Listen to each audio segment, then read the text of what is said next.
네, 중국의 리오프닝에 대한 기대감에 일제히 올랐던 종목들이 있는데요. 사실 그러고 나서 갈까 말까, 가야 하는 건가 말아야 하는 건가라는 그런 시장 움직임도 나타나고 있습니다. 기대와 사기, 이 정도 단어가 나올 정도면은 이거 뭔가 있는 것 같은데, 테이버고수. 보니까 본인 채널에서도 이거 사기다 막 이러면서 막 부르부르면서 이야기를 하시던데 뭐 때문에 이렇게 이야기하는 거예요? 중국엔 안 와요?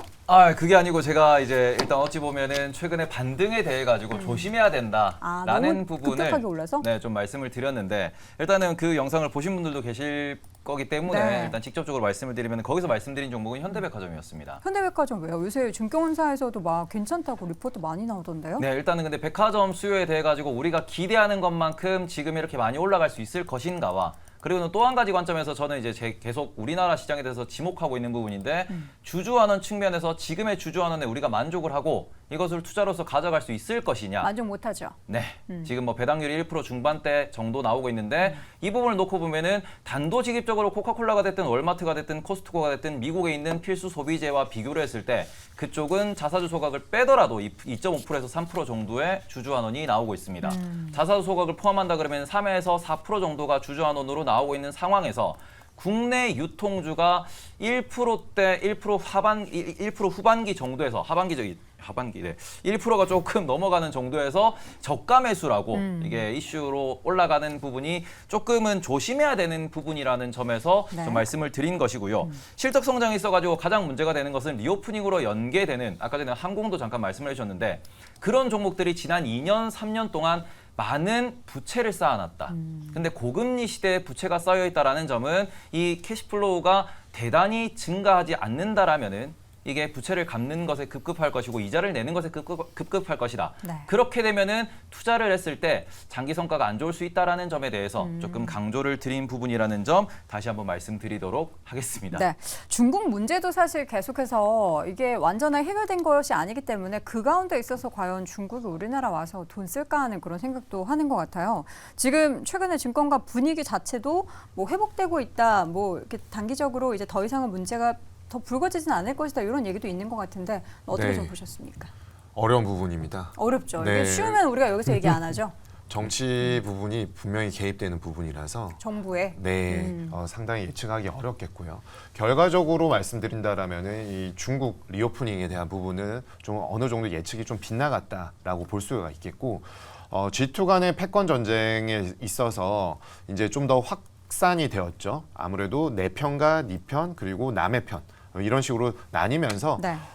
미국과 중국 그리고 그 제3세계, 제2차 세계대전 이후의 그런 냉전 구도 시대 이후의 모습과 좀 비슷하게 흘러가는 상황 속에서 이 아무래도 물가에 대한 부분들이 좀 올라가게 되겠죠.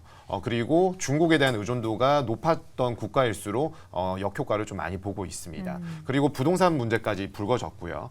거기에서 이제 중국발 부동산 리스크가 리만 사태처럼 전개가 될까라는 고민이 있었지만 사실 예측하기에는 그렇게 되진 않을 것 같습니다. 컨트리 가든의 그 회사채 이자 지급에 대한 부분들이 어렵다라고 했었지만 네. 결국 어찌 넘어갔습니다. 그렇지만 만기 도래는 계속해서 예정이 되어 있습니다. 네네.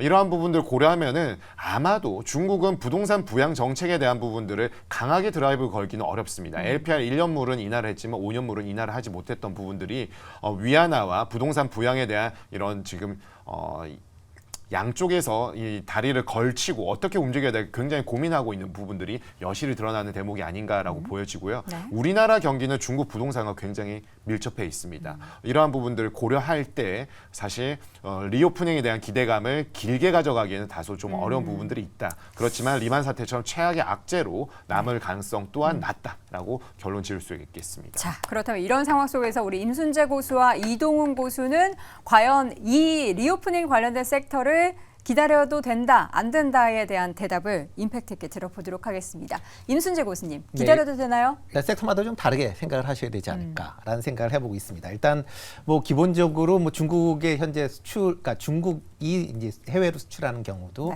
지금 감소세를 보이고 있습니다. 이렇게 중국 수출이 감소한다라는 얘기는 뭐 국내에서 뭐 중간재를 많이 수출을 하는데 이 중간재 수출이 감소할 수밖에 없는 그런 상황이고요. 수출 데이터를 보시면 뭐 그게 다 극명하게 드러나니까 일단 대중국 수출이 많은 기업 중심으로는 여전히 시장에서는 조금 부정적으로 생각할 수밖에 없지 않을까라는 생각을 해보고 있습니다. 네. 대신 이제 중국향 이제 소비 관련주, 특히 이제 중국 이제 유커들이 이제 국내에 들어오면서 관련된 이제 소비들 관련된 부분은 일정 부분 조금 영향을 받을 가능성은 충분히 있다라고 생각이 되고 있습니다. 뭐 대표적으로 뭐 면세점이나 이제 카지노 같은 경우는 일단 관심 좀 가지셔야 되지 않을까라는 생각을 하고 있고요.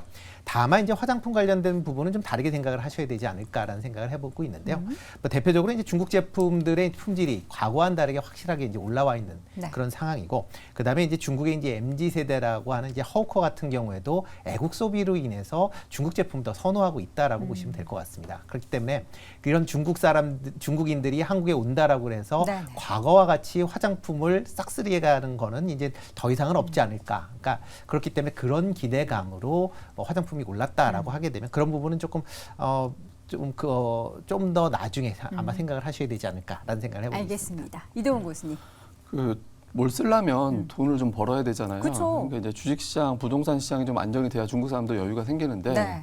근데 좀 다행스러운 거는 이제 8월까지 외국인 투자들이 중국에서 역대급 매도를 했는데 9월 들어서는 살짝 바뀌었다라는 소식이 전해지고 있거든요. 네. 그가 주식시장이 좀 부양될 여지가 있다라고 보고 부동산도 여러 가지 정책이 나오면서 뭐 추가적으로 더 압박될 가능성은 그렇게 높아 보이지는 않습니다. 그래서 중국 소비가 3, 4분기 넘어가면서부터는 조금 살아날 가능성이 있기 때문에 실체가 아예 없다 이렇게 보기보다는 이제 어느 정도 업종별로는 좀 살아날 가능성이 있어서 뭐 말씀하신 대로 면세점이라든가 아니면 카지노라든가 이런 종목들에 대해서는 좀 관심을 가져볼 필요는 있는 것 같습니다.